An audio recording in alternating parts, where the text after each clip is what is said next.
Benvenuti amici di Un Paese a Tavola. Come avete visto dalle nostre immagini della cartolina, siamo appunto a Sardara. A fianco a me c'è il sindaco di Sardara per l'appunto, Giuseppe Cuccu, che ringraziamo per la vostra grande ospitalità che avete riservato a Un Paese a Tavola. Ma voi qua a Sardara, io ho visto il centro storico, amici, e vi posso garantire che Sardara non è soltanto la gastronomia che tra un po' andremo a farvi scoprire e a farvi conoscere, ma è tantissimo altro in più.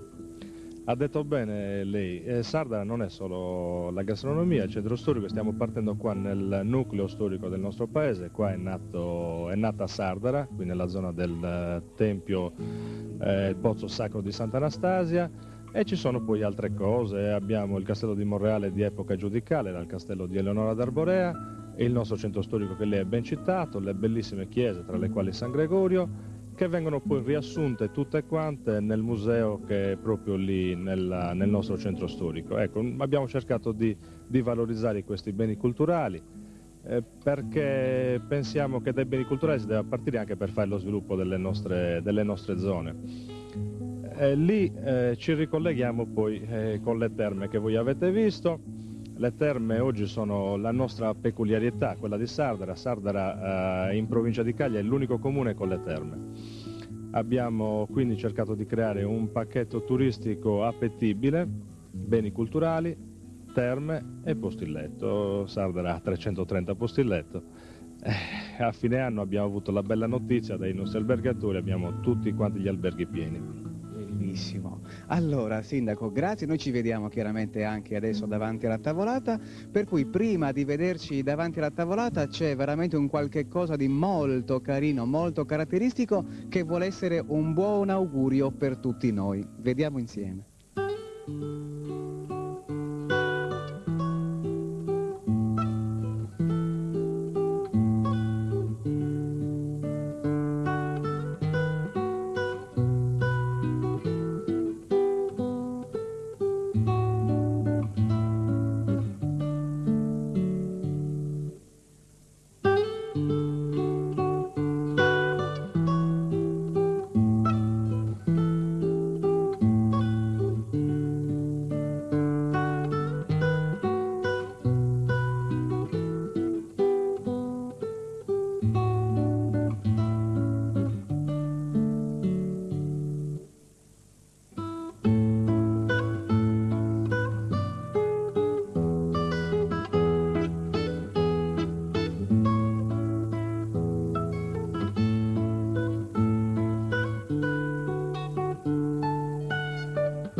Buonasera anche a voi, buonasera.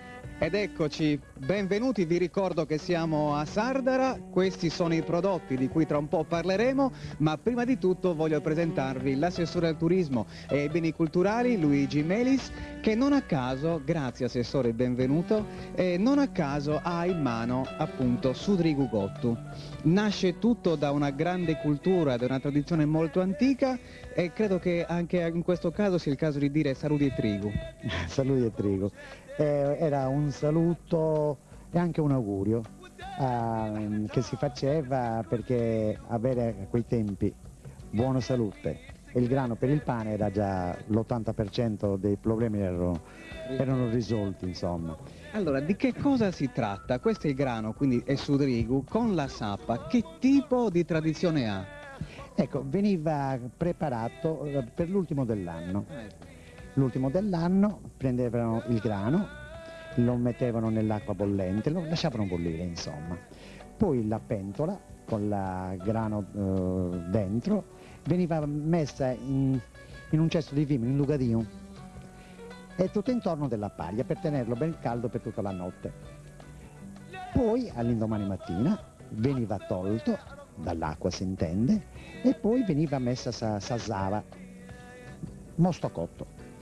E quindi l'utilizzo che si fa è praticamente di buon auspicio, perché io so che tra l'altro la sardara si usa a tutt'oggi e chi lo fa, per esempio la signora Massima che per noi l'ha realizzato, lo consegna proprio al vicinato, alle amiche più care.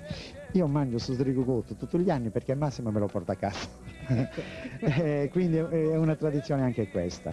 Veniva dato alla povera gente anche, perché fosse di buon augurio, un auspicio, e soprattutto mi diceva Massima che veniva dato per preservare dal mal di gola. Quindi oltre che per la fortuna anche un sistema curativo. Era, come dire, anche una medicina oltre che dal punto di vista è una tradizione penso proprio lontanissima, e che ancora si perpetua ai giorni nostri. Oggi ancora lo fanno. Grazie assessore. Allora, possiamo posare? Dobbiamo dirvi questo, che non a caso qua a Sardara c'è questo tipo di tradizione legata al grano, perché per tantissimi secoli Sardara ha vissuto grazie al grano. Certo, potete guardare anche questa tavola, no? Sono tutti pasti semplicissimi, poveri diremmo anche, piatti poveri, che si rifanno alla tradizione contadina di Sardara. Sardara avete visto al centro del Campidano. Sì. Faceva parte dell'antico, con tutto il Campidano, Mar 1300, dell'antico granaio di Roma, insomma. Avere il grano, l'abbiamo già detto prima, voleva dire moltissimo. Io direi che c'è come dire, un filo che lega tutto quanto, perché agricoltura, grano, farina, pane. E appunto partiamo dal pane. Il pane che voi consumate, il pane vostro tradizionale, qual è? Il pane che le nostre nonne, le nostre mamme anche, le nostre nonne confezionavano era il pane tradizionale su givraju, su goccoi e sagostedda, che qui non vedo. Ah, eccola. Questi erano i tre tipi di pane che venivano confezionati qua a Sardara. Veniva confezionato una volta alla settimana, in qualche famiglia anche ogni 15 giorni. È comprensibile che quando passava del tempo il pane si induriva, il pane era fermo, che non veniva certamente buttato. Non si buttava, era come un sacrilegio buttare il pane. Quando era raffermo veniva utilizzato per fare un buon primo, il suppas. Mentre è una caratteristica particolare, non abbiamo mai riscontrato, mai trovato un discorso come questo. Pregherei a Valentino di inquadrare questo pane, anzi lo prendo per mano, eccolo qua, ve lo faccio vedere perché anche qua c'è qualcosa da dire, vero assessore?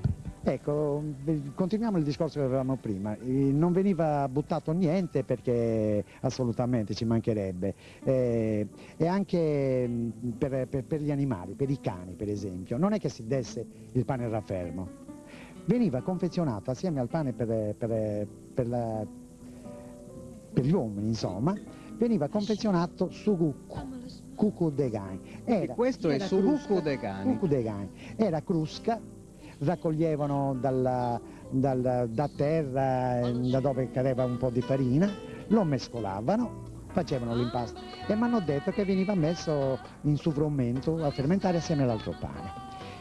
Poi venivano fatte delle pressappoco delle forme così e poi ci facevano una croce. Non so se fosse un segno, come dire, un segno, come dire, Di benedizione. di benedizione. Aveva anche una funzione pratica, perché facendo questo taglio a croce così, si separava in 4... Veniva bene da aprire, da spaccare. Ecco, probabilmente, questo non ho chiesto e non lo so, probabilmente un guccu bastava per 4 giorni, uno spicchio al giorno. Ah, ecco. Ma Riuecca, insomma, potete immaginare che cosa...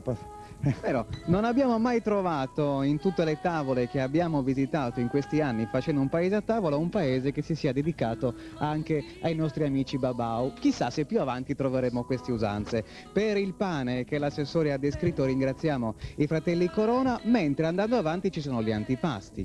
Certo, Sardara ha una certa tradizione per questi insaccati. Ha una certa tradizione per questi insaccati. In tutte le famiglie c'era il maiale, in quasi tutte, a meno che non fossero poverissimi.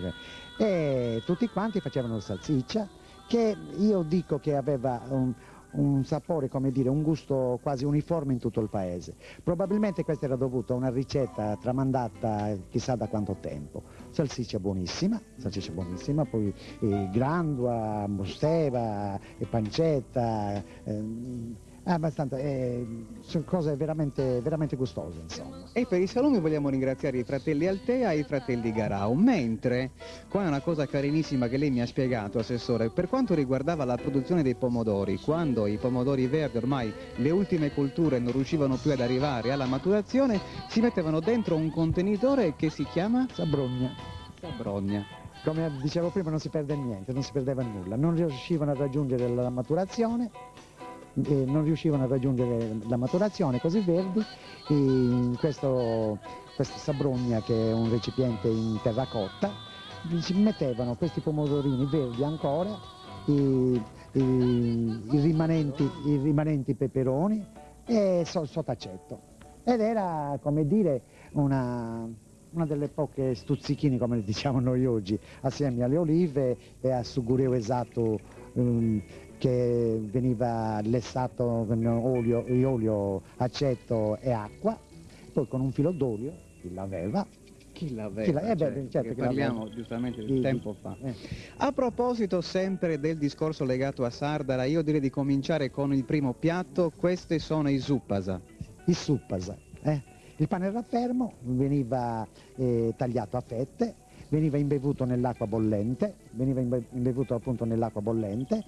poi lasciato un po' fin quando si ammorbidiva. Eccolo, questa è una fetta di suppasa. Veniva fin quando si ammorbidiva, poi veniva messo con uno strato di formaggio, pecorino e col sugo. Ed era buono, lo ricordo con... E adesso dobbiamo lanciare un piatto, per questo voglio ringraziare Massima per la lavorazione, eccolo qua il piatto, e quindi vi facciamo vedere che cosa abbiamo fatto per voi a casa di Massima.